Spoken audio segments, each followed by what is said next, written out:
आप देख रहे हैं डीडी न्यूज पर खबरों का prime time show news night. मैं हूं आपके साथ आरेंद्र।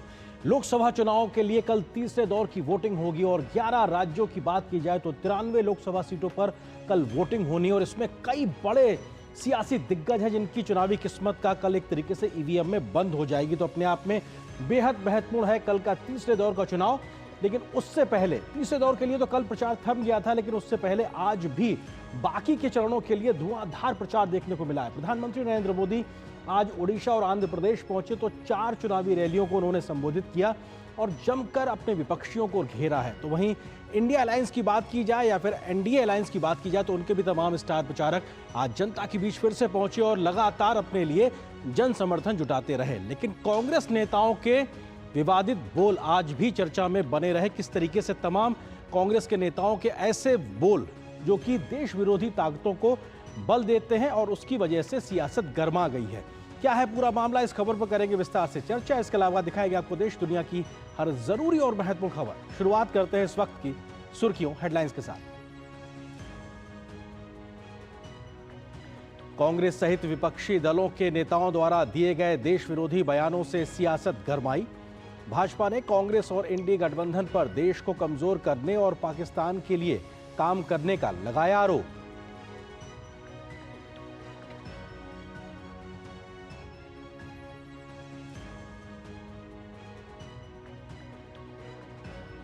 दिल्ली के उपराज्यपाल वीके सक्सेना ने दिल्ली के मुख्यमंत्री अरविंद केजरीवाल के खिलाफ एनआईए जांच की सिफारिश की। केजरीवाल पर प्रतिबंधित आतंकी संगठन सिख फॉर जस्टिस से पॉलिटिकल फंडिंग लेने का है आरोप। भ्रष्टाचार के खिलाफ ईडी की बड़ी कार्रवाई। झारखंड के ग्रामीण विकास मंत्री आलमगीर आलम के पीएस के करीबी के घर से भारी मात्रा में कैश बरामद।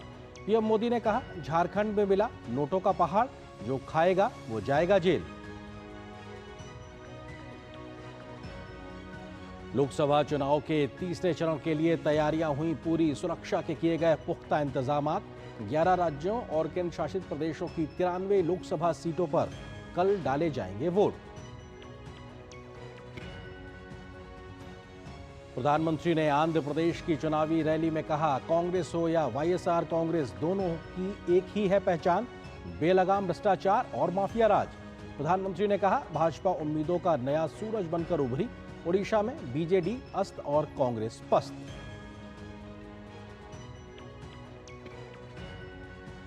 वरिष्ठ भाजपा नेता अमित शाह ने पश्चिम बंगाल और बिहार में जनसभा को किया संबोधित। बीजेपी अध्यक्ष नड्डा की तेलंगाना में चुनावी रैलियां। कांग्रेस नेता राहुल गांधी ने मध्य प्रदेश में, सपा प्रमुख अखिलेश यादव, आरजेडी नेता तेजस्वी यादव, टीएमसी चीफ ममता बनर्जी ने अपने अपने राज्यों में किया प्रचार।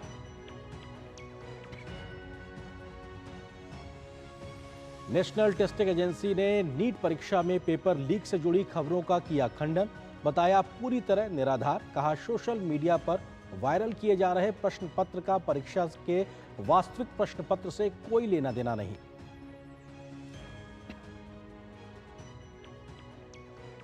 तो आप देख रहे थे अभी इस वक्त की सुर्खियां, खबरों पर डालते हैं विस्तार से नजर। चुनावी तपिश के बीच कांग्रेस नेताओं के देश विरोधी बयानों ने पारा और बढ़ा दिया है।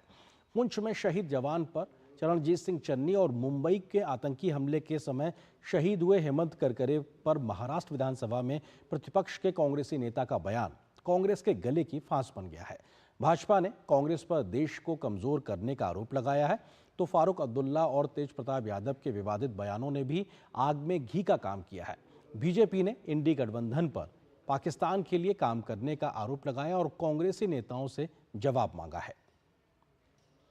देश के लिए सर्वोच्च बलिदान देने वाले शहीदों की शहादत और राष्ट्रीय सुरक्षा के मुद्दे पर कांग्रेस समेत विपक्षी दलों द्वारा की जा रही राजनीति पर भाजपा ने जोरदार तरीके से पलटवार किया है।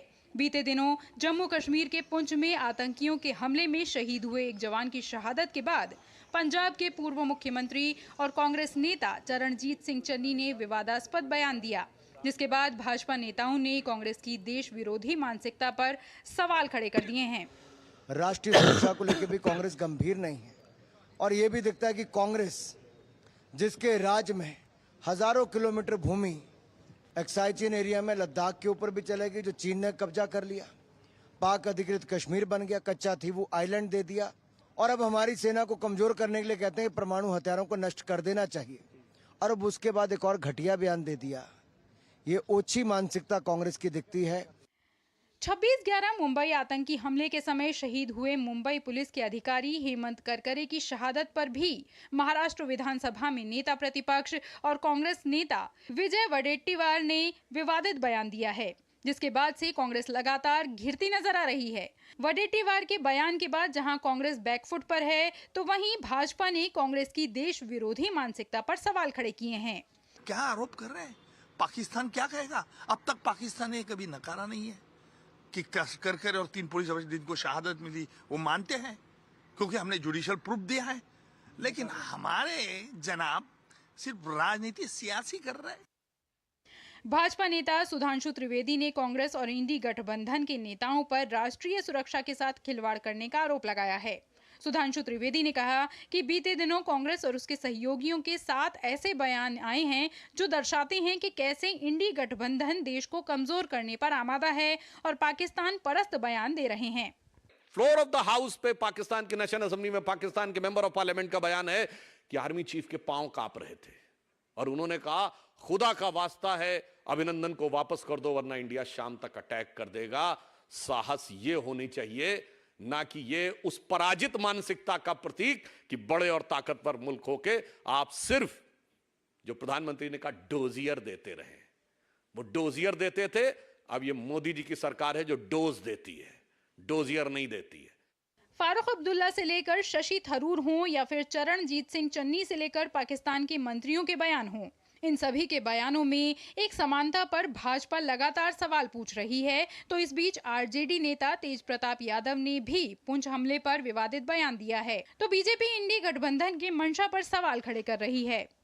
नौजवान जो शहीद हो जाते हैं, अब फिर चुनाव आता है तो मोदी जी हड़बड़ा करवाते हैं लोगों को। केवल इन लोगों ने लड़वाने का काम किया, हिंदू मुसलमान कराने का। शहीद जो हुए ये सब किनके वजह से हुए?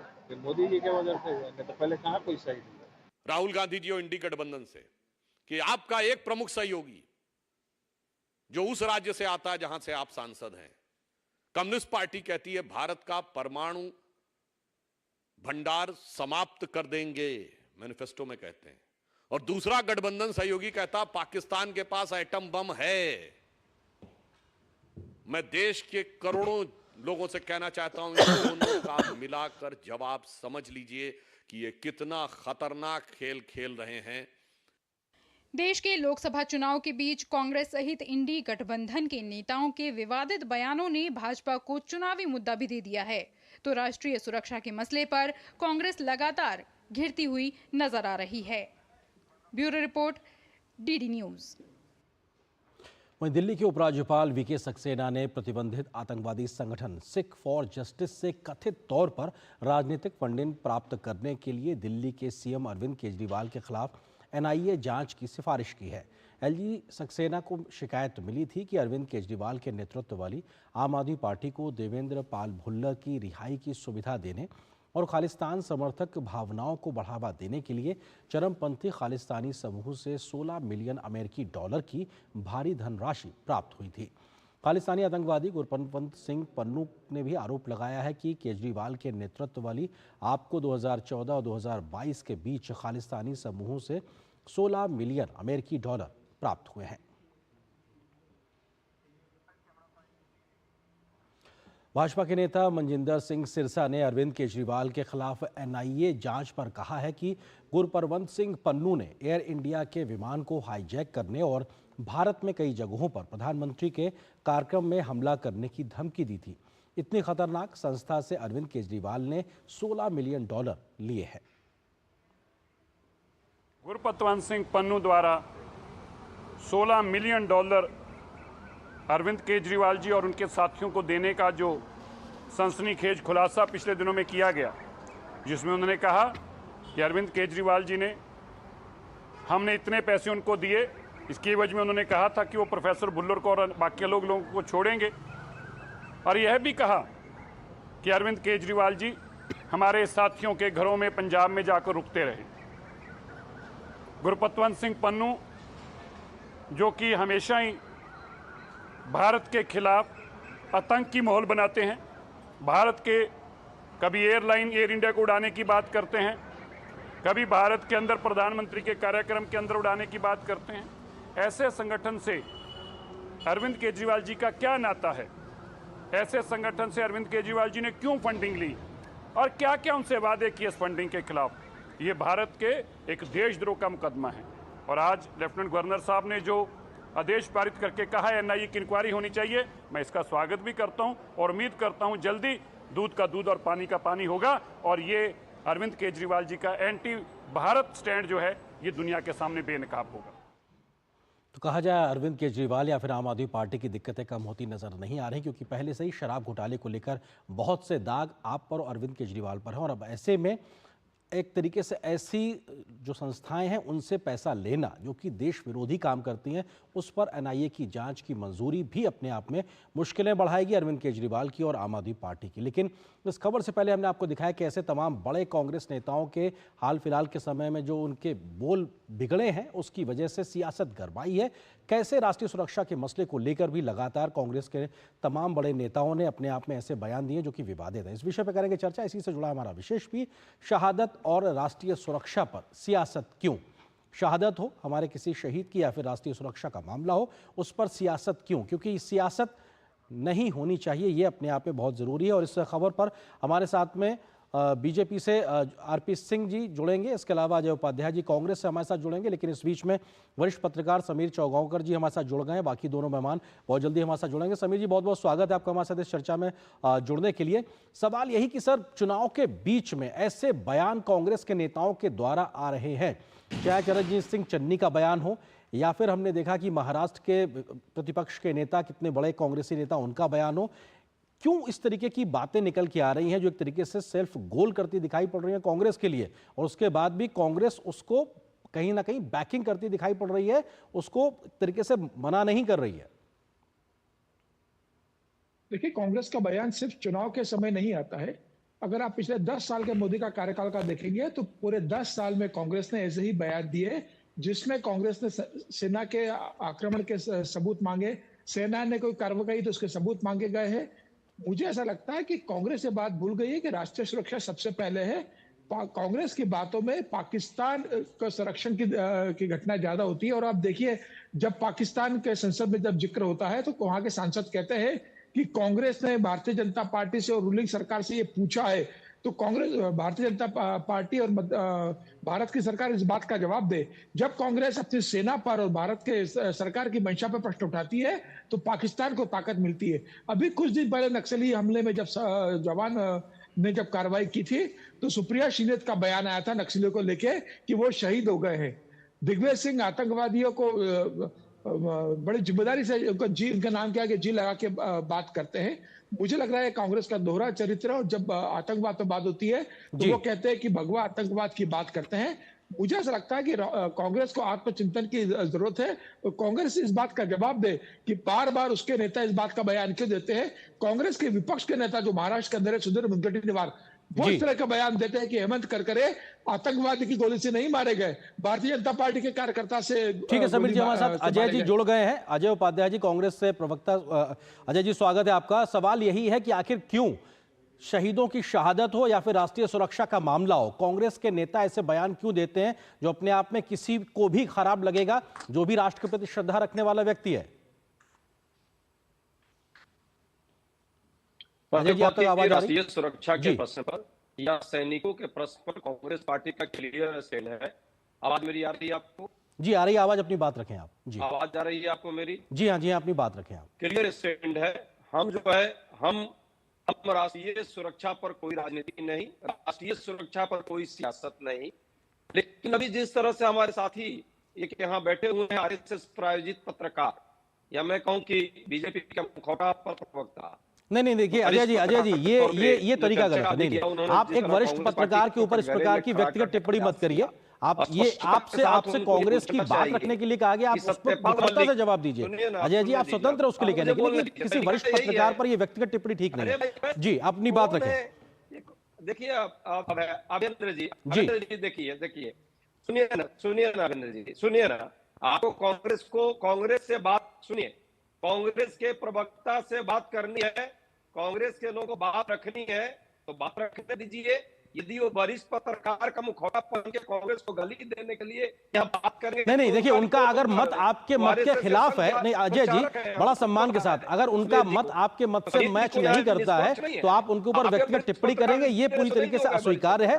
मैं आपको एक कांग्रेस के प्रवक्ता के सम्मानित प्रवक्ता के तौर पर आपसे मैं सवाल पूछ रहा हूं, उसका मैं जवाब चाह रहा हूं, आप उस पर कृपया अपनी टिप्पणी रखें। जी, ये पत्रकार हो ही नहीं सकते, ये फ्रॉड है, ये फर्जी है, और आप फर्जी लोगों को यहाँ बैठा करके कांग्रेस को गाली देने के लिए यहाँ बैठाते हैं। आपकी आवाज बहुत स्पष्टता से आ नहीं रही है। कांग्रेस का मतलब नहीं लेना चाहते हैं। अजय जी, क्या मैं ये मानूं कि इस सवाल का जवाब कांग्रेस के पास नहीं है, इसलिए आप व्यक्तिगत टिप्पणी करने पे उतर आए इस तरीके से? मैं आपसे सीधा सवाल कर रहा हूं, उसका जवाब दीजिए ना आप। जी, चन्नी जी का बयान क्या है? महाराष्ट्र में आपके विधानसभा में प्रतिपक्ष के नेता का बयान क्यों आया है? वो क्यों शहादत पे सवाल खड़े कर रहे हैं? सत्यपाल मलिक जी राज्यपाल रहे हैं, किस पार्टी के हैं अभी वो? किस पार्टी ने उनको राज्यपाल बनाया था? क्या उन्होंने एक स्टेटमेंट दिया? हाँ, तो बंद कर दीजिए, आप जान करके ऐसा नौटंकी करा रहे हैं चैनल पर, ताकि मेरी आवाज ना आए और आप लोग कहीं नाटक नौटंकी आपके चैनल का है। सर, अगर आपकी आवाज बेहतरी से नहीं आ रही है तो क्योंकि आप अगर नेटवर्क के थ्रू जुड़े तो हो सकता है संभावना इस बात की कि आपके पास नेटवर्क का इशू, लेकिन आपको हमने बुलाया, आपसे हम बात कर रहे हैं, ये टिप्पणी ठीक नहीं है आपकी। मुखौटा हो गया है क्या? डीडी न्यूज जो है सिर्फ मुखौटा हो गया है, जब सही बात हो तो आपको दिक्कत होने लगती है, दर्द होने लगता है। नहीं, किसी को दर्द नहीं होता। नहीं, माफ कीजिए, आपकी आवाज बेहतरी से नहीं आ रही थी, किसी को दर्द नहीं होता है और बिल्कुल दर्द नहीं होता है। सवाल दर्द होता है, फिर अगर मैं ऐसे कहूं फिर कांग्रेस को दर्द हो रहा है। आपसे मैंने आपके नेताओं के गलत बोल को लेकर सवाल पूछा तो आप इधर उधर की बात कर रहे हैं। आप डीडी न्यूज पर सवाल खड़े कर रहे हैं, वरिष्ठ पत्रकार जो पैनल पे उन पे आप सवाल खड़े कर रहे हैं, आप उस सीधे सवाल का जवाब नहीं दे रहे हैं। ये तो गैर जिम्मेदाराना व्यवहार आप कर रहे हैं। दुनिया देश की सबसे बड़ी पार्टी की नुमाइंदगी आप इस वक्त हमारे चैनल पे कर रहे हैं। सर, आप ऐसी कैसी बात कर रहे हैं?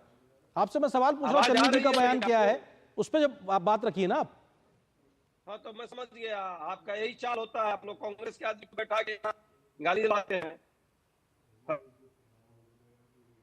ठीक है, अजय उपाध्याय जी संभवतः चले गए हैं, लेकिन उनकी सीधे तौर पर उन्होंने जो सवाल किया उसका जवाब नहीं दिया। वो वरिष्ठ पत्रकार हमारे साथ समीर जी मौजूद हैं, उन पे उन्होंने व्यक्तिगत टिप्पणी करना शुरू किया। उसके अलावा डीडी न्यूज पे वो सवाल खड़ा कर रहे हैं जो कि पूरी तरीके से अशोभनीय, गैर जिम्मेदार है, और चूंकि सवाल सीधा था, शायद कांग्रेस के पास में जवाब नहीं था, इसलिए शायद वो बचते नजर आ रहे हैं। समीर जी हमारे साथ लगातार बने हुए।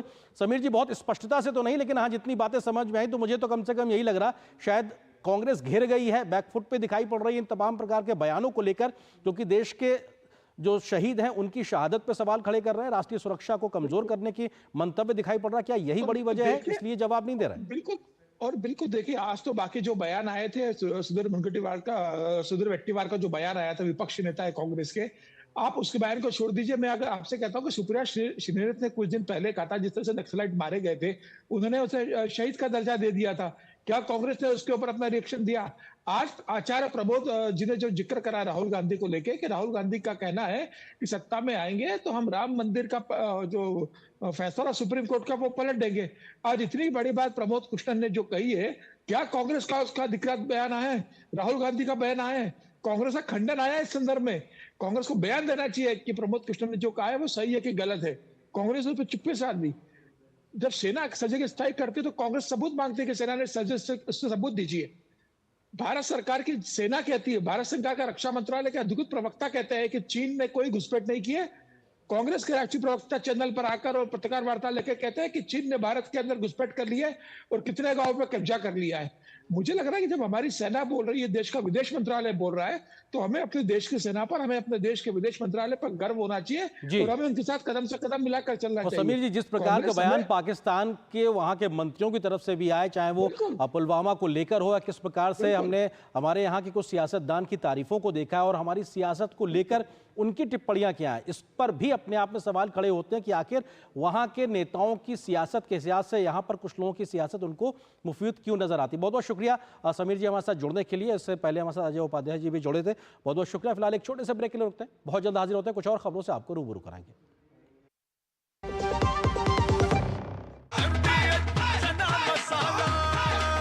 अब छोलिया हो या लोबिया, सफेद चने या काले चने, सब कुछ मजेदार बने।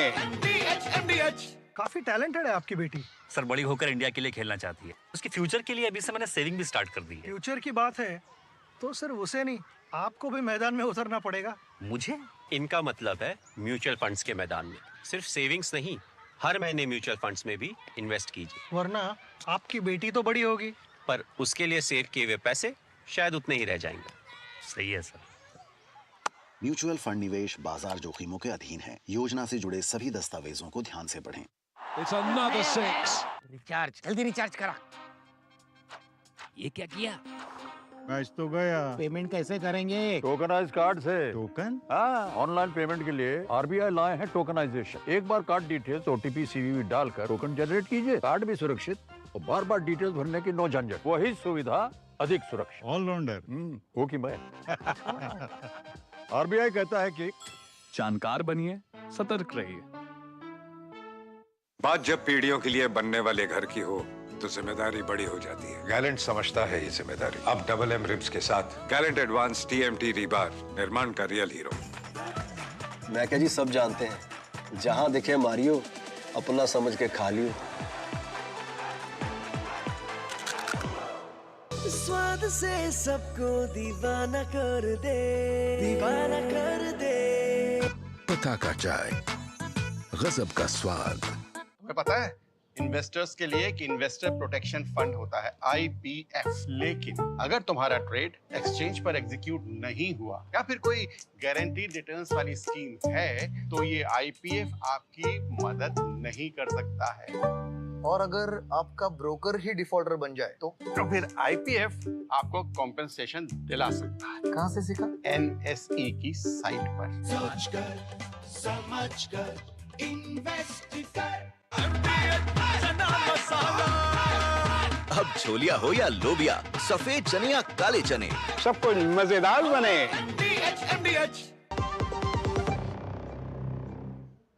और लोकसभा चुनाव में इस वक्त देश में जिन मुद्दों की सबसे ज्यादा चर्चा हो रही है उनमें से एक बड़ा मसला और मुद्दा है भ्रष्टाचार का। और ऐसे में चुनावी इस मुद्दे की बहस के बीच में आज झारखंड से एक ऐसी खबर आई जिसने सबकी आंखें एक तरीके से खोल के रख दी।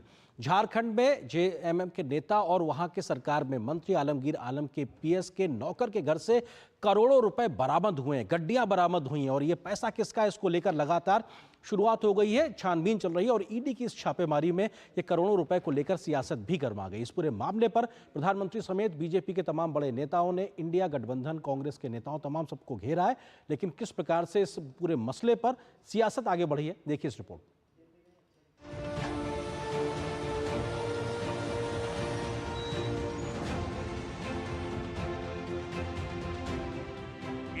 अलायंस वाले गुस्से में आए दिन ईडी चिल्लाते रहते हैं।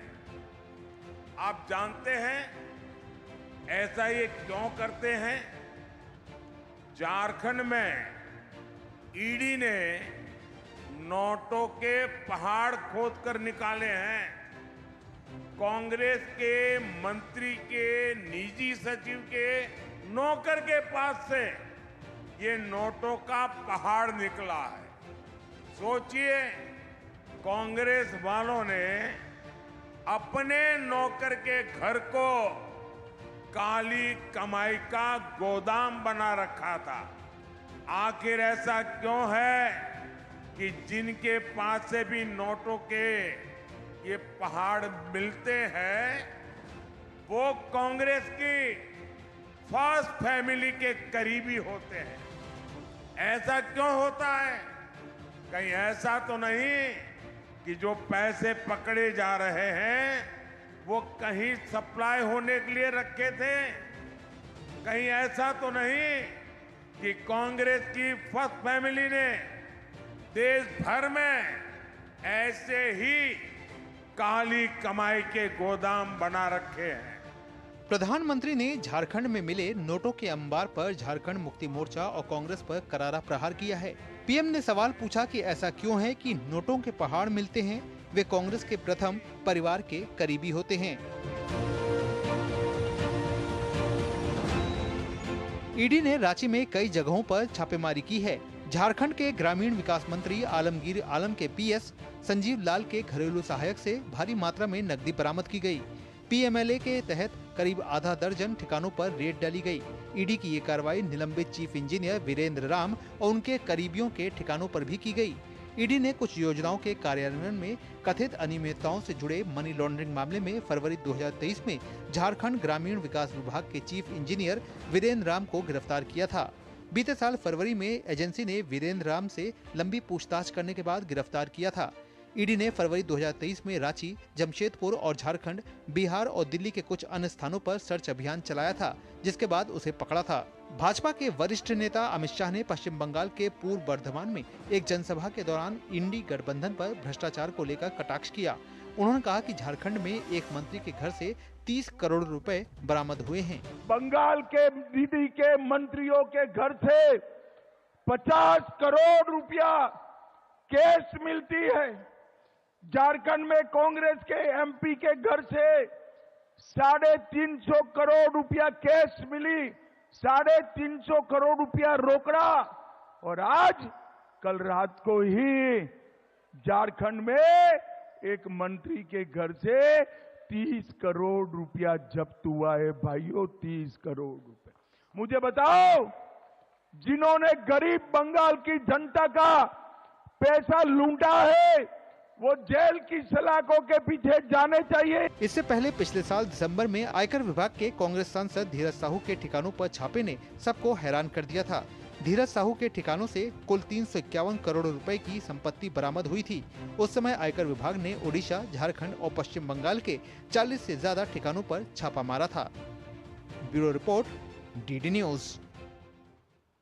तो नोटों के पहाड़, एक तरीके से गड्डियों के पहाड़, ये लगातार चर्चा बने रहे हैं। प्रधानमंत्री आज जब चौथे दौर के प्रचार के लिए निकले तो उन्होंने 4 बड़ी बड़ी रैलियां की। वो पहुंचे उड़ीसा, जहां पर उन्होंने 2 चुनावी रैली की। उसके अलावा वो पहुंचे आंध्र प्रदेश, जहां पर उन्होंने 2 चुनावी रैलियां की। और इन दोनों ही राज्यों में विधानसभा के चुनाव भी होने हैं, लोकसभा चुनाव के साथ साथ। तो ऐसे में वो राज्य सरकार पर भी मुखर नजर आए। बीजेडी के ऊपर उन्होंने उड़ीसा में कहा कि उड़ीसा के विकास में बाधक के तौर पर बीजेडी की सरकार है, उसको बदलने की जरूरत। तो वहीं वाईएसआर कांग्रेस पर वो आंध्र प्रदेश में मुखर नजर आए। वहां के भ्रष्टाचार को लेकर उन्होंने जमकर उनको घेरा और कहा कि यहां बदलाव की बयार दिखाई पड़ रही। क्या कुछ कहा प्रधानमंत्री ने अपनी 4 रैलियों में, आइए देखिए इस खास रिपोर्ट में।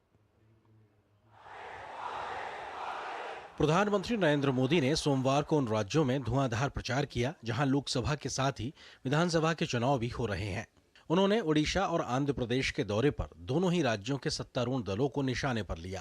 प्रधानमंत्री मोदी ने राज्य सरकार की नाकामियों को गिनाकर लोगों से भाजपा और एनडीए के उम्मीदवारों को जिताने की अपील की। उन्होंने दिन की पहली रैली को ओडिशा के गंजम जिले में संबोधित किया, जहां उन्होंने कहा कि 4 जून को बीजेडी सरकार की एक्सपायरी डेट लिखी हुई है।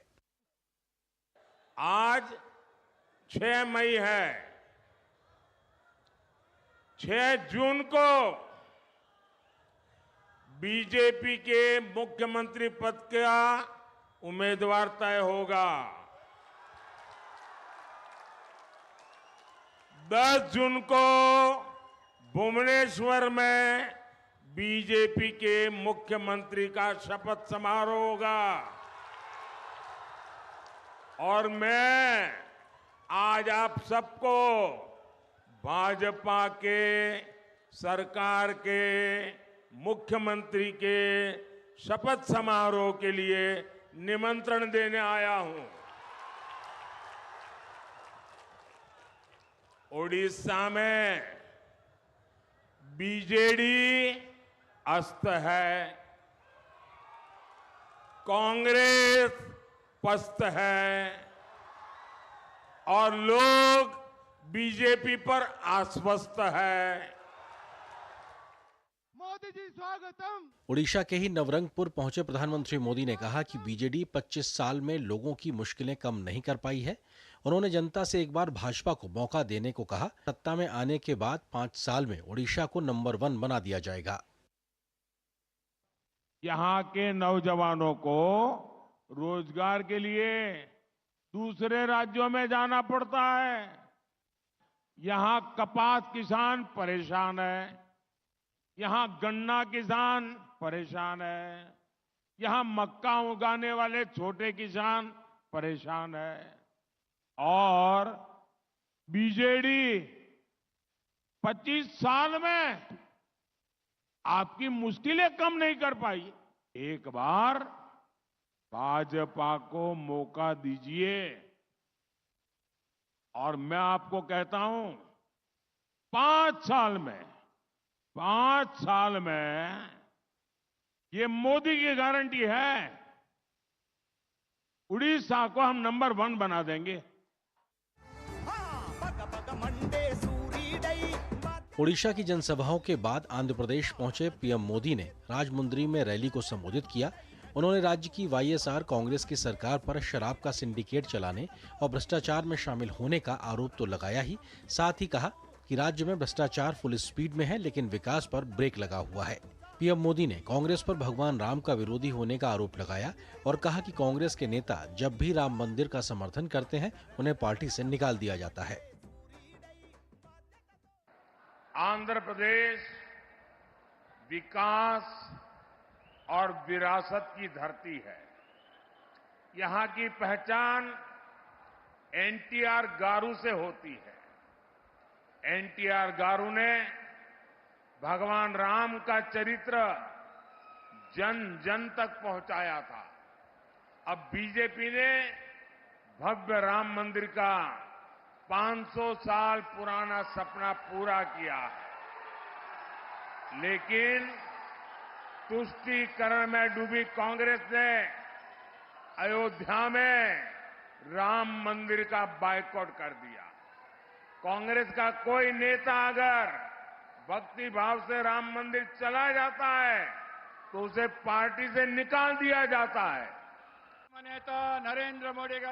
प्रधानमंत्री नरेंद्र मोदी ने दिन की अंतिम रैली को आंध्र प्रदेश के अनाकपेल्ली में संबोधित किया। उन्होंने कांग्रेस और वाईएसआर कांग्रेस को एक जैसी पार्टी बताते हुए माफिया राज को बढ़ावा देने का आरोप लगाया। प्रधानमंत्री ने बताया कि केंद्र सरकार ने आंध्र प्रदेश में 24 लाख पीएम आवास की स्वीकृति दी, लेकिन वाईएसआर कांग्रेस गरीबों के लिए इसके आधे घर भी नहीं बना पाई।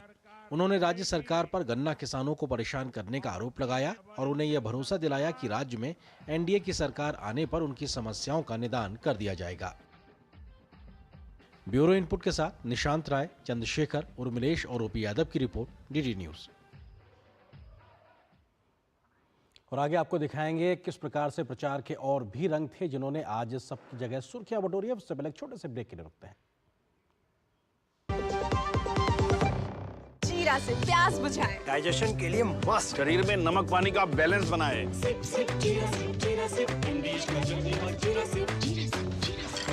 सर, आप किस एज में रिटायर हुए थे? 39। सोच रहा था काश मेरी भी रिटायर्ड लाइफ आप जैसी हो। उसके लिए मैदान में उतरना पड़ेगा। उतरूंगा ना सर। अरे भाई यहाँ नहीं, म्यूचुअल फंड्स के मैदान में। Mutual funds? हर महीने इन्वेस्ट करो, फ्यूचर की तैयारी करो। करोड़ों लोग इन्वेस्ट कर रहे हैं और देश के साथ आगे बढ़ रहे हैं। सही है सर। तो आ जाओ मैदान में। म्यूचुअल फंड निवेश बाजार जोखिमों के अधीन है। योजना से जुड़े सभी दस्तावेजों को ध्यान से पढ़ें। यकीन है खुद पर है नाज। सुनती हूँ अपने मन की आवाज। कभी शर्मीली तो कभी हूँ जाबाज। रुकना मेरी आदत नहीं, थमना मेरी चाहत नहीं। मैं हूँ नारी, यही मेरा अंदाज। हर जिम्मेदारी मैं बखूबी निभाती हूँ। वोट दे, प्राउड वोटर कहलाऊंगी। पूरे देश संग चुनाव का पर्व मनाऊंगी। स्वाद से सबको दीवाना कर दे, दीवाना कर दे। पता का चाय, गजब का स्वाद।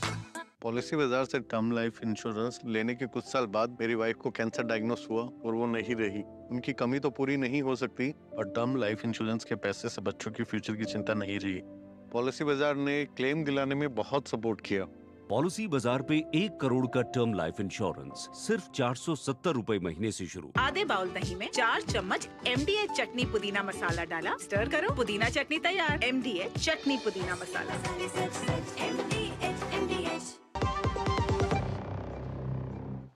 और ब्रेक के बाद अब बात करते हैं कुछ और जो आज दिन भर प्रचार होता रहा। किस प्रकार से एनडीए के तमाम बड़े स्टार प्रचारक आज पहुंचे देश के अलग अलग हिस्सों में प्रचार करने के लिए, उसकी बात करते हैं। अमित शाह पहुंचे बंगाल और बिहार, तो तेलंगाना पहुंचे पार्टी अध्यक्ष जेपी नड्डा। तो वहीं उत्तर प्रदेश में मुख्यमंत्री योगी आदित्यनाथ ने कमान संभाली, तो कई बड़े दिग्गज बीजेपी के नेताओं ने आज नामांकन भी अगले दौर के लिए भरा। किस प्रकार से दिन भर आज चला एनडीए का प्रचार अभियान, देखिए इस खास रिपोर्ट में। लोकसभा चुनाव के मद्देनजर बाकी बचे अन्य चरणों के लिए प्रचार अभियान ने जोर पकड़ लिया है। सभी दलों की ओर से चुनाव प्रचार लगातार तेज होता जा रहा है। तमाम राजनीतिक दल मतदाताओं को अपने पक्ष में रिझाने के लिए एड़ी चोटी का जोर लगा रहे हैं। इसी कड़ी में भाजपा के वरिष्ठ नेता अमित शाह ने पश्चिम बंगाल और बिहार में चुनाव प्रचार की कमान संभाली। उन्होंने कृष्णानगर में एक रोड शो किया। रोड शो के दौरान जन सैलाब देखने को मिला। उन्होंने इस दौरान कहा कि ममता बनर्जी सरहदी राज्य में घुसपैठ को बढ़ावा देती हैं और घुसपैठियों को अपना वोट बैंक बनाती हैं। ये लोग कट मनी चलाते हैं, घुसपैठ कराकर अपनी वोट बैंक बनाते हैं। ममता दीदी, आपको शर्म आनी चाहिए। सरहदी राज्य में आप घुसपैठ को बढ़ावा देती हो और उसको वोट बैंक में करना। वहीं भाजपा अध्यक्ष जेपी नड्डा ने तेलंगाना में पार्टी के प्रचार अभियान को धार दी। उन्होंने कांग्रेस को आड़ो हाथे लेते हुए कहा कि वो अपने हित के लिए एससी, एसटी और ओबीसी को मिलने वाले आरक्षण में छेड़छाड़ करना चाहते हैं। राहुल गांधी बेल पर, सोनिया गांधी बेल पर और यहाँ के कविता जेल में, ये बेल और जेल, ये सब भ्रष्टाचारी लोग इकट्ठे हुए और आजकल क्या बोलते हैं कि बीजेपी आएगी तो आरक्षण को खतरा है, रिजर्वेशन को खतरा है। अरे चोरी करो तुम, डाका डालो तुम और उल्टे चोर कोतवाल को डांटे। वहीं नॉर्थ मुंबई उत्तर लोकसभा क्षेत्र से भाजपा उम्मीदवार पीयूष गोयल ने रोड शो किया। पीयूष गोयल ने इस दौरान जोर देते हुए कहा कि देश के लोगों में आज पीएम मोदी के नेतृत्व पर विश्वास साफ झलकता है। भाजपा के वरिष्ठ नेताओं के साथ साथ भाजपा शासित राज्यों के मुख्यमंत्रियों ने भी चुनाव प्रचार में ताकत झोंक दी है। उत्तर प्रदेश के हरदोई में मुख्यमंत्री योगी आदित्यनाथ ने कांग्रेस पर कटाक्ष करते हुए कहा कि कांग्रेस ने अपने एक प्रवक्ता के खिलाफ सिर्फ इसलिए कार्रवाई की क्योंकि वे रामलला के दर्शन के लिए गई थीं। एक तरफ राम की सत्ता पर, ईश्वरीय सत्ता पर विश्वास करने वाली भारतीय जनता पार्टी और सहयोगी दल है और दूसरी तरफ राम का द्रोह करने वाले, राम के द्रोह करने वाले की दुर्गति हमेशा तय है। और बहनों और भाइयों, लोकसभा का चुनाव 2024 इस बात का साक्षी एक बार फिर से बनने जा रहा है। वहीं उत्तराखंड के मुख्यमंत्री पुष्कर सिंह धामी ने तेलंगाना के महबूबाबाद में एक जनसभा को संबोधित किया।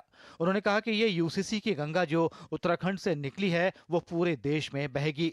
उधर हरियाणा के पूर्व मुख्यमंत्री मनोहर लाल ने करनाल लोकसभा सीट से नामांकन भरा। नामांकन भरने से पहले उन्होंने एक रोड शो किया। इसके अलावा अमेठी से भाजपा की उम्मीदवार स्मृति ईरानी ने गौरीगंज में चुनाव प्रचार किया। तो जहां एनडीए के नेताओं का प्रचार जारी है, तो वहीं इंडिया गठबंधन की ओर से भी तो उनके तमाम स्टार प्रचारक जनता के बीच पहुंच रहे हैं और जन समर्थन हासिल कर रहे हैं। किस तरीके से आज का प्रचार रहा, क्योंकि राहुल गांधी आज मध्य प्रदेश के रतलाम पहुंचे और उन्होंने वहां से भाजपा पर तीखा हमला किया। बाकी नेता किस प्रकार से जनता से समर्थन हासिल कर रहे हैं, देखिए इस खास रिपोर्ट में।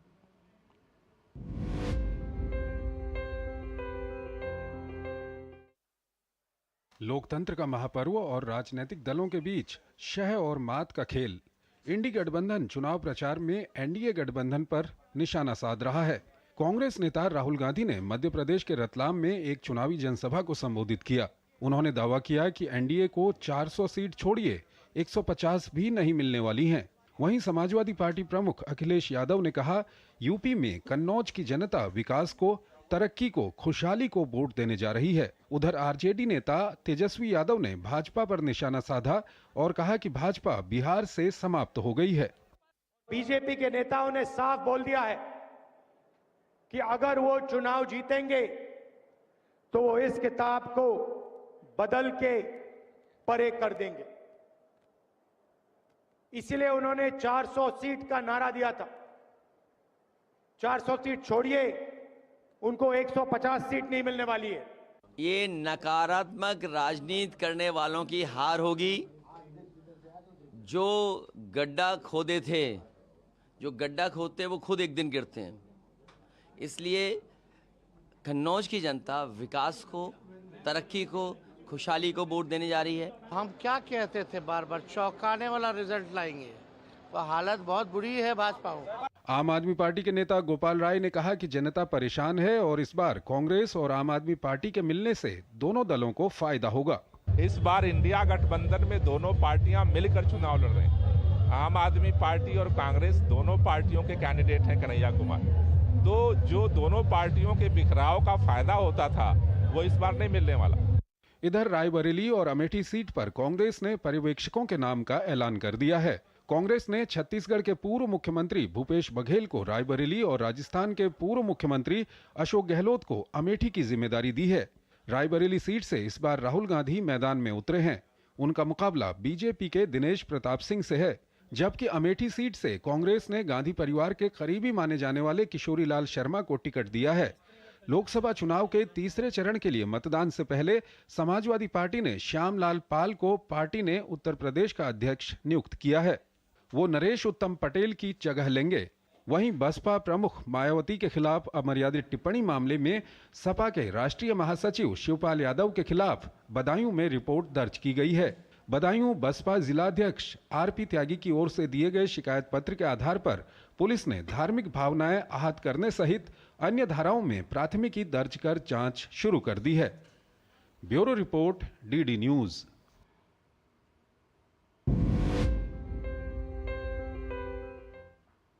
और कल होने वाले तीसरे दौर के मतदान की क्या है बड़ी बातें, बताएंगे खबर विस्तार से। फिलहाल एक छोटे से ब्रेक के लिए रुकते हैं। आज दही बड़ा खाने का मन है। वाह क्या स्वाद! असली स्वाद तो MDH दही बड़ा रायता मसाले से ही आता है। शुक्ला बता रहा था आपके बाबूजी ने जायदाद का कुछ हिस्सा नौकर के नाम कर दिया। अब नौकर हर काम अपना घर समझ के करेगा। समर कूल, जो हर दिल करे कबूल। काफी टैलेंटेड है आपकी बेटी। सर बड़ी होकर इंडिया के लिए खेलना चाहती है। उसके फ्यूचर के लिए अभी से मैंने सेविंग भी स्टार्ट कर दी है। फ्यूचर की बात है तो सिर्फ उसे नहीं, आपको भी मैदान में उतरना पड़ेगा। मुझे? इनका मतलब है म्यूचुअल फंड्स के मैदान में। सिर्फ सेविंग्स नहीं, हर महीने म्यूचुअल फंड्स में भी इन्वेस्ट कीजिए। वरना आपकी बेटी तो बड़ी होगी, पर उसके लिए सेव किए हुए पैसे शायद उतने ही रह जाएंगे। सही है सर। म्यूचुअल फंड निवेश बाजार जोखिमों के अधीन है। योजना से जुड़े सभी दस्तावेजों को ध्यान से पढ़ें। बात जब पीढ़ियों के लिए बनने वाले घर की हो तो जिम्मेदारी बड़ी हो जाती है। गैलेंट समझता है ये जिम्मेदारी। अब डबल M रिब्स के साथ गैलेंट एडवांस TMT रीबार, निर्माण का रियल हीरो। और लोकसभा चुनाव के तीसरे चरण में 11 राज्यों और केंद्र शासित प्रदेशों की 93 लोकसभा सीटों पर कल होने वाले मतदान के लिए तैयारियां पूरी हो चुकी हैं। पोलिंग पार्टियां मतदान केंद्रों के लिए रवाना हो गई हैं। चुनाव आयोग ने भी इस दौर में निष्पक्ष और भयमुक्त मतदान कराने की पूरी तैयारी बंदोबस्त कर लिया है। गर्मी के मौसम को देखते हुए भी विशेष इंतजाम किए गए हैं। तीसरे चरण में केंद्रीय गृह मंत्री अमित शाह और मध्य प्रदेश के पूर्व मुख्यमंत्री शिवराज सिंह चौहान और दिग्विजय सिंह समेत कई दिग्गजों की किस्मत भी कल के दौर में EVM में बंद होगी।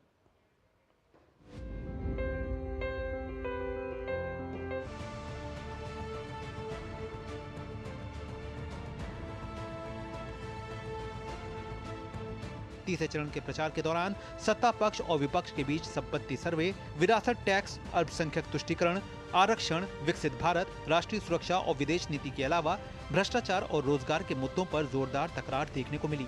इस चरण में 10 राज्यों और एक केंद्र शासित प्रदेश की 93 सीटों पर मतदान होगा, जिसके लिए 1331 उम्मीदवार चुनावी मैदान में हैं। जिन 93 सीटों पर मतदान होना है उनमें सूरत को छोड़कर गुजरात की 25 सीटें शामिल हैं। सूरत सीट से बीजेपी उम्मीदवार मुकेश दलाल पहले ही निर्विरोध निर्वाचित घोषित किए जा चुके हैं। वहीं तीसरे चरण में कर्नाटक की बाकी बची 14 सीटों पर भी वोट डाले जाएंगे। इसके साथ ही कर्नाटक की सभी 28 सीटों पर मतदान संपन्न हो जाएगा। इस चरण में महाराष्ट्र की 11 सीट, उत्तर प्रदेश की 10 सीट, मध्य प्रदेश की 9 सीट और छत्तीसगढ़ की 7 सीटों पर भी मतदान होगा। साथ ही बिहार की 5, पश्चिम बंगाल और असम की 4-4 सीटें, दादर और नगर हवेली, दमन और दीव की 2 सीट, गोवा की 2 सीटें शामिल हैं। तीसरे चरण की 93 सीटों में 10 अनुसूचित जाति और 11 अनुसूचित जनजाति के लिए सुरक्षित हैं। तीसरे चरण में कई केंद्रीय मंत्री और पूर्व मुख्यमंत्री भी चुनावी मैदान में किस्मत आजमा रहे हैं। गांधीनगर से केंद्रीय गृह मंत्री और भाजपा उम्मीदवार अमित शाह, गुना से ज्योतिरादित्य सिंधिया, धारवाड़ से प्रहलाद जोशी, राजकोट से परषोत्तम रूपाला, पोरबंदर से डॉक्टर बनसुख मांडविया, उत्तरी गोवा से श्रीपद येसो नाइक चुनावी मैदान में हैं। वहीं विदिशा से पूर्व मुख्यमंत्री शिवराज सिंह चौहान, राजगढ़ से दिग्विजय सिंह, बेलगाम से जगदीश शेट्टार और हावेरी से बसवराज बोम्मई भी किस्मत आजमा रहे हैं। रत्नागिरी सिंधुदुर्ग से नारायण राणे, बारामती से सुप्रिया सुले, मैनपुरी से डिम्पल यादव, शिमोगी से BY राघवेंद्र जैसे दिग्गज के नाम भी शामिल हैं, जिनकी किस्मत तीसरे चरण के मतदान के साथ ही EVM में बंद हो जाएगी। तीसरे चरण की इन्हीं 93 सीटों पर पिछले आम चुनाव में भाजपा ने शानदार प्रदर्शन किया था। 93 सीटों में से भाजपा को 71 सीटें मिली थीं, जबकि कांग्रेस और शिवसेना को 4-4 सीटें मिली थीं। NCP और JDU को 3-3, TMC और सपा को 2-2 सीट मिली थी और अन्य दलों के खाते में 4 सीटें आई थीं।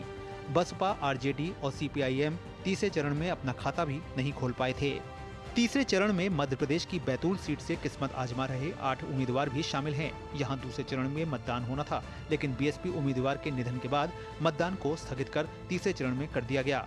वहीं चुनाव आयोग द्वारा पूर्व में जारी कार्यक्रम के अनुसार तीसरे चरण में जम्मू कश्मीर की अनंतनाग राजौरी सीट पर भी मतदान होने वाला था, लेकिन चुनाव आयोग ने इस सीट पर मतदान छठे चरण के तहत 25 मई तक के लिए स्थगित कर दिया है। जनादेश डेस्क, DD न्यूज। तो कल के तीसरे दौर में क्या कुछ बड़ी बातें आई है उसका जिक्र कर लेते हैं। भारत के मैप पे जो पीले रंग से ये जो राज्य दिखाई पड़ रहा है, ये वो राज्य हैं जहां पर कल वोटिंग होनी है। ऐसे में 10 राज्य और 1 केंद्र शासित प्रदेश 11 जगहों पर वोटिंग होनी है। 93 लोकसभा सीटों पर वोटिंग होनी है, जिनमें से सामान्य सीटें 72 हैं। जल्दी से हम आंकड़ों को अगर नजर डालें तो इसमें SC के लिए आरक्षित 10 सीटें हैं, तो ST के लिए आरक्षित 11 सीटें भी हैं और सामान्य सीटों का भी हमने जिक्र किया। 1331 उम्मीदवार हैं, जिनमें से 121 महिला उम्मीदवार भी कल के तीसरे दौर में अपनी चुनावी किस्मत आजमाती नजर आएंगी। इसके अलावा अगर हम बात करें किस प्रकार से महत्वपूर्ण बातें हैं, तो ऐसे में तीसरे चरण में 2019 के जो नतीजे थे, मतलब इस फेज में होने वाली वोटिंग में 2019 में क्या नतीजे थे, हम उसका जिक्र कर रहे हैं। तो ऐसे में भाजपा ने 71 सीटें जीती थी, बहुत कुछ उसका दांव था पे लगा हुआ है। 93 में से 71 सीटें, कांग्रेस 4, JDU 3 और शिवसेना के खाते में 4 सीटें गई थी। जल्दी से हम कुछ और तथ्यों को भी देख लेते हैं कि आखिर अन्य पार्टियों की क्या स्थिति थी इन 93 सीटों पर। तो NCP के पास 3, तृणमूल कांग्रेस के पास 2, सपा के पास 2 और अन्य के खाते में 4 सीटें गई थी। तो ऐसे में 71 सीटों के साथ BJP का बहुत कुछ दांव पे लगा है कल के तीसरे दौर की वोटिंग में। किन किन राज्यों में कल वोटिंग हो रही है और कितनी सीटों पे हो रही है, तो गुजरात की सभी 25 सीटों पर वोटिंग हो रही है। हालांकि 26 सीटें हैं, एक सूरत की सीट पे निर्विरोध निर्वाचन हो चुका था, ऐसे में 25 सीटों पे वोटिंग होगी। कर्नाटक में 2 फेज में वोटिंग हो रही है, कल दूसरे फेज के तहत 14 सीटों पर वोटिंग है। महाराष्ट्र में 11 सीटें, उत्तर प्रदेश में 10 और मध्य प्रदेश की 9 सीटों पर कल तीसरे दौर में वोटिंग होने वाली है। कुछ और राज्य हैं जहां पर कल वोटिंग होगी, तो छत्तीसगढ़ की 7, बिहार की 5, पश्चिम बंगाल की 4, असम की 4 और दादरा नगर हवेली, दमन एवं दीव की 2 लोकसभा सीटें और गोवा की 2 लोकसभा सीटों पर कल वोटिंग होने वाली है। तो अपने आप में ये 93 लोकसभा सीटें किन किन राज्यों में उसका भी जिक्र किया। 2019 में जब इस तीसरे फेज की जो सीट्स हैं इन पे वोटिंग हुई थी, तो वहां पे 67% वोटिंग हुई थी, मतदान हुआ था। इसको हम ठीक ठाक कह सकते हैं। उम्मीद यही है कि अब ये बेंचमार्क कम से कम आगे बढ़ना चाहिए। सूरत सीट जो कि गुजरात में आती है, वो निर्विरोध भाजपा के खाते में चली गई है। वहां से कांग्रेस समेत सभी प्रत्याशियों ने पर्चा वापस ले लिया था, इस वजह से वहां पे 26 में से 25 पर ही वोटिंग हो रही है। इसी तरह से जम्मू कश्मीर में अनंतनाग राजौरी पर छठे चरण में होगा मतदान, जिसको कि पहले इस फेज में होना था। इस पर वहां पे मौसम की मार को देखते हुए एक तरीके से उसको बदला गया है। अगले तथ्य की बात करें तो मध्य प्रदेश के बैतूल में होगा मतदान तीसरे दौर में। यहां पर पहले दूसरे दौर में वोटिंग होनी थी, लेकिन स्थानीय कारणों से दूसरे दौर में वोटिंग ना होकर अब तीसरे दौर के कल के वोटिंग में इसमें मतदान होना है। तो ये अपने आप में हम तमाम तथ्यों का जिक्र कर रहे हैं कि तीसरे चरण में वोटिंग को लेकर क्या कुछ बड़ी बातें हैं। इसी के तरीके से हम अगर कुछ और तथ्यों की बात करें तो कौन से ऐसे VIP चेहरे हैं जो कल के दौर में इनकी जो चुनावी किस्मत है EVM में बंद होगी। छत्तीसगढ़ के कोरबा से भाजपा की प्रत्याशी सरोज पांडे हैं, एक बड़ा नाम है, संगठन के तौर पर उनकी एक बड़ी पहचान है। और अपने आप में अगले नाम की अगर जिक्र करें तो कर्नाटक हावेरी से भाजपा के उम्मीदवार बसवराज बोम्मई हैं, जो कि चुनाव लड़ रहे हैं और पूर्व मुख्यमंत्री भी रहे और अपने आप में अब वहां पे कर्नाटक से ताल ठोक रहे हैं। इसके अलावा धारवाड़ कर्नाटक से ही भाजपा के प्रहलाद जोशी केंद्रीय मंत्री हैं, उनकी चुनावी किस्मत भी कल ईवीएम में बंद होने वाली है। कौन सा अगला चेहरा है जो कल एक तरीके से उस पर बहुत कुछ दांव पे लगा है? गुलबर्गा से कर्नाटक के कांग्रेस के प्रत्याशी अगर बात की जाए, राधाकृष्ण मल्लिकार्जुन खड़गे के दामाद है, कांग्रेस की टिकट पर वहां से अपनी चुनावी किस्मत को एक तरीके से आजमाते नजर आएंगे। कल उनके नाम पर वोटिंग भी होगी। उत्तरी गोवा में भाजपा की तरफ से श्रीपद नाइक जो कि केंद्रीय मंत्री भी रहे थे, वो उनकी वोटिंग होगी। उनके नाम पर अगर वो जीतते हैं तो निश्चित तौर से एक बार फिर से वो लोकसभा के माध्यम से केंद्र तक पहुंचेंगे। राजकोट गुजरात से भाजपा के प्रत्याशी परषोत्तम रूपाला हैं और ये भी अपने आप में केंद्र में मंत्री रहे हैं, तो एक बड़े चेहरे के तौर पर कल तीसरे दौर में वोटिंग में ये मौजूद रहेंगे। गांधीनगर से अमित शाह भाजपा के टिकट पर, क्योंकि देश के गृह मंत्री हैं और वो भी एक बार फिर से वहीं से सीट चुनाव लड़ते हुए, उनकी जीत पिछली बार काफी बड़ी हुई थी, इस बार भी अपने आप में इस प्रकार की बातें कही जा रही हैं। अगले चेहरे की अगर बात की जाए तो गुना मध्य प्रदेश से भाजपा की ओर से ज्योतिरादित्य सिंधिया जो कि केंद्र में मंत्री भी हैं और अपने आप में उनकी सीट पर भी कल वोटिंग होनी है। तीसरे दौर में अपने आप में उनकी चुनावी किस्मत भी कल ईवीएम में बंद होगी। शिवराज सिंह चौहान विदिशा मध्य प्रदेश से पूर्व मुख्यमंत्री हैं और क्या आप केंद्र में जिम्मेदारी निभाने के लिए एक तरीके से लोकसभा का चुनाव लड़ते हुए नजर आ रहे हैं, तो उनकी ईवीएम में भी कल किस्मत बंद होगी। आखिर लोग उनके नाम पर वोट देते नजर आएंगे। इसी प्रकार से कांग्रेस के दिग्विजय सिंह मध्य प्रदेश की राजगढ़ सीट से चुनावी किस्मत आजमा रहे हैं। कल किस प्रकार से उनके लेकर एक उत्साह देखने को मिलेगा, यह भी अपने आप में कल देखना दिलचस्प होगा। तो कई बड़े चेहरे इस फ्रेज में दिखाई पड़ रहे हैं। बारामती महाराष्ट्र से एनसीपी सुप्रिया सुले एनसीपी की टिकट पे, क्योंकि शरद पवार की बेटी हैं, उनकी विरासत एक तरीके से उनके पास ही, और ऐसे में उनके खिलाफ उनकी भाभी चुनाव में लड़ रही है जो कि अजीत पवार की पत्नी है। तो ऐसे में भाभी और ननद के बीच में मुकाबला बारामती में देखने को मिल रहा है। नारायण आडे भाजपा की टिकट से रत्नागिरी सिंधुदुर्ग से महाराष्ट्र से चुनावी मैदान में है, केंद्र में मंत्री हैं, उनकी चुनावी किस्मत भी कल ईवीएम में बंद होगी। इसी प्रकार से उत्तर प्रदेश की मैनपुरी से समाजवादी पार्टी के प्रमुख अखिलेश यादव की पत्नी डिंपल यादव चुनावी किस्मत आजमा रही है। इस पर भी सबकी नजरें लगी हुई है कि आखिर मैनपुरी का मतदाता क्या कुछ चुनते हैं। पोरबंदर गुजरात से भाजपा के प्रत्याशी डॉक्टर मनसुख मांडविया केंद्र में स्वास्थ्य मंत्री के तौर पर रहे और अभी इस वक्त चुनावी मैदान में उतरे हुए हैं। तीसरे दौर में उनका भी एक तरीके से फैसला होना है। बेलगाम कर्नाटक से भाजपा की जगदीश शेट्टार एक बड़ा चेहरा, भाजपा के लिहाज से कर्नाटक में उनके ऊपर भी कल एक फैसला हो जाएगा कि आखिर जनता उनके लिए मतदान किस तरीके से करती है। नवसारी गुजरात से भाजपा के बड़े नेता सीआर पाटिल प्रदेश अध्यक्ष भी हैं, जिनकी जीत पिछले चुनाव की सबसे बड़ी जीत थी, वो भी फिर से नवसारी से चुनाव में मैदान में उतरे हुए, उनकी भी चुनावी किस्मत कल ईवीएम में बंद होगी। धुबरी असम से AIUDF से मोहम्मद बदरुद्दीन अजमल एक बड़ा नाम है असम की सियासत के लिहाज से, वो भी अपनी चुनावी किस्मत एक तरीके से दांव पे लगाए हैं और ऐसे में कल किस प्रकार से मतदाता वहां पर वोट करेंगे ये देखना अपने आप में दिलचस्प होगा, ये बेहद महत्वपूर्ण है। तो तमाम हमने बातों का जिक्र किया कि कल तीसरे दौर के वोटिंग में कौन से बड़े चेहरे हैं और कौन से बड़े तथ्य हैं। इन तमाम मसलों के अलावा कुछ और खबरों पर भी डालेंगे नजर। फिलहाल एक छोटे से ब्रेक के लिए रुकते हैं। टेस्टी राजमा बनाना नहीं आया। बिना MDH राजमा मसाला के टेस्टी राजमा कैसे बनेगा? MDH राजमा मसाला। क्या स्वादिष्ट राजमा बनाए। MDH। सर, आप किस एज में रिटायर हुए थे? 39। सोच रहा था काश मेरी भी रिटायर्ड लाइफ आप जैसी हो। उसके लिए मैदान में उतरना पड़ेगा। उतरूंगा ना सर। अरे भाई यहाँ नहीं, म्यूचुअल फंड्स के मैदान में। Mutual funds? हर महीने इन्वेस्ट करो, फ्यूचर की तैयारी करो। करोड़ों लोग इन्वेस्ट कर रहे हैं और देश के साथ आगे बढ़ रहे हैं। सही है सर। तो आ जाओ मैदान में। म्यूचुअल फंड निवेश बाजार जोखिमों के अधीन है। योजना से जुड़े सभी दस्तावेजों को ध्यान से पढ़ें। Delivery boy has picked your order. अरे भाई पता है भूख लगी है। 30 मिनट का मैसेज नोटिफिकेशन आया था ना। मैसेज के सारे थोड़ी बैठ सकते हैं। कल आपने कुछ शेयर्स बेचे थे ना? हाँ, तो चेक किया? मैसेज आया तो था। सिर्फ मैसेज काफी नहीं है। आप शेयर मार्केट में कोई भी ट्रांजैक्शन करते हैं ना, तो स्टॉक एक्सचेंज से आए SMS या ईमेल को अपने डीमैट अकाउंट और बैंक स्टेटमेंट के साथ भी टैली कीजिए। बेटा भूख में ना दिमाग बंद हो जाता है। सोचकर समझकर इन्वेस्ट कर। और ब्रेक के बाद कुछ और महत्वपूर्ण खबरें। भारत में रोजगार सृजन को लेकर अक्सर नई रिपोर्ट्स और बयान सामने आते रहे हैं। अब अंतर्राष्ट्रीय मुद्रा कोष यानी IMF के पूर्व कार्यकारी निदेशक सुरजीत भल्ला का कहना है कि प्रधानमंत्री नरेंद्र मोदी सरकार के कार्यकाल में औसत आधार पर रिकॉर्ड संख्या में रोजगार का सृजन हो रहा है। उन्होंने एक समाचार एजेंसी को दिए इंटरव्यू में दावा किया है कि पिछले 7 से 8 वर्षों में ये आंकड़ा करीब 1 करोड़ तक पहुंच गया है, जबकि 2004 से 2013 में UPA सरकार के दौरान सबसे कम नौकरियां सृजित हुई थीं और तभी जॉबलेस ग्रोथ शब्द का प्रचलन सामने आया था।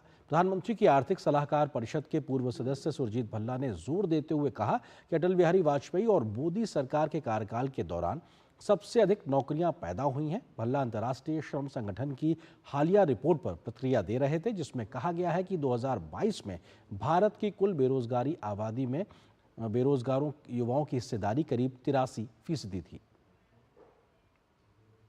तो दो चीज़ें हैं रोजगार बढ़ने की। एक तो जो रोजगार बढ़ी है वो पिछले 7 सालों में वो काफ़ी तेज़ी से बढ़ी है और हमें सोचना चाहिए, और ये पहले नहीं था, मतलब कि ये जो हम जॉबलेस ग्रोथ जिसको कहते हैं, ये 2004 से 2011 तक जो हमारी बड़ी जीडीपी ग्रोथ काफ़ी हाई थी, मगर रोजगारी एम्प्लॉयमेंट इतनी तेज़ी से नहीं बढ़ी। और उसी के बाद इकोनॉमिस्ट ने ये डिफाइन करना शुरू कर दिया कि ये जॉबलेस ग्रोथ हो रही है। अगर आप 2004 को भी देखें तो उस वक्त भी काफ़ी तेज़ी से रोजगारी बढ़ी थी। और बात मौसम के मिजाज की। मौसम विभाग ने कहा है कि केरल में ऑरेंज अलर्ट से तटीय इलाकों में बहुत ज़्यादा नुकसान नहीं हुआ। इससे पहले कोल्लम, अलप्पुझा और कोझिकोड के तटीय इलाकों में अलग अलग जगहों पर समुद्र में हलचल देखी गई थी और इसको देखते हुए मौसम विभाग ने ऑरेंज अलर्ट भी जारी किया था। समुद्र में ऊंची लहरों के कारण कोल्लम में तटीय इलाकों में घरों को नुकसान पहुंचा है, जबकि अलप्पुझा में तटीय इलाकों के सड़कों पर रेत जमा हो गई है। इससे पहले मौसम विभाग ने सावधानी बरतते हुए केरल में शुक्रवार को रेड अलर्ट जारी कर दिया था। उसके बाद लोगों को बचाने के लिए उचित कदम उठाए गए थे। वहीं दूसरी तरफ कर्नाटक के बेंगलुरु के कुछ हिस्सों में हुई बारिश के बाद तापमान में गिरावट दर्ज की गई है। साथ ही लोगों को गर्मी और उमस से भी छुटकारा मिला है।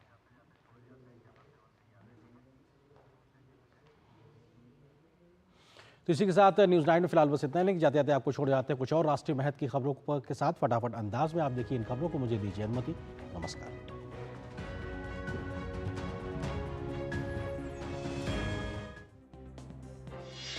वित्त मंत्री निर्मला सीतारमण ने जीएसटी अपीलीय न्यायाधिकरण जीएसटीएटी के पहले अध्यक्ष के रूप में न्यायमूर्ति सेवानिवृत्त संजय कुमार मिश्रा को शपथ दिलाई। केंद्रीय गृह मंत्री अमित शाह के डीप फेक मॉर्फ वीडियो मामले में आरोपी अरुण रेड्डी को दिल्ली की पटियाला हाउस कोर्ट में लाया गया। उसे संबंधित न्यायाधीश के सामने पेश किया गया। अरुण रेड्डी को पिछले हफ्ते दिल्ली पुलिस ने गिरफ्तार किया था। देश के प्रमुख विश्वविद्यालयों के कुलपति और अकादमिक प्रमुख राहुल गांधी के विरोध में आ गए हैं। इन सभी ने एक पत्र लिखकर कांग्रेस नेता राहुल गांधी के खिलाफ विरोध दर्ज किया है। ये सभी राहुल गांधी के उस बयान का विरोध कर रहे हैं जिसमें राहुल गांधी ने कहा था कि कुलपतियों की नियुक्ति योग्यता के आधार पर नहीं होती है। उनकी नियुक्ति किसी विशेष संगठन के साथ उनके निजी संबंधों पर निर्भर करती है। रायबरेली और अमेठी सीट पर कांग्रेस ने पर्यवेक्षकों के नाम का ऐलान कर दिया है। कांग्रेस ने छत्तीसगढ़ के पूर्व मुख्यमंत्री भूपेश बघेल को रायबरेली और राजस्थान के पूर्व मुख्यमंत्री अशोक गहलोत को अमेठी की जिम्मेदारी दी है। दिल्ली में बीते दिनों कई स्कूलों में बम की धमकी को लेकर हाईकोर्ट ने दिल्ली सरकार और दिल्ली पुलिस से जवाब मांगा है। कोर्ट ने पूछा कि राजधानी में स्कूलों में बम की धमकी या ऐसी अफवाहों को लेकर क्या स्टैंडर्ड प्रोटोकॉल अपनाए जाते हैं। हाई कोर्ट राष्ट्रीय राजधानी क्षेत्र में छात्रों, शिक्षकों और कर्मचारियों की सुरक्षा सुनिश्चित करने के लिए स्कूलों में बम की धमकियों से निपटने के लिए एक विस्तृत कार्ययोजना की मांग करने वाली याचिका पर सुनवाई कर रही है।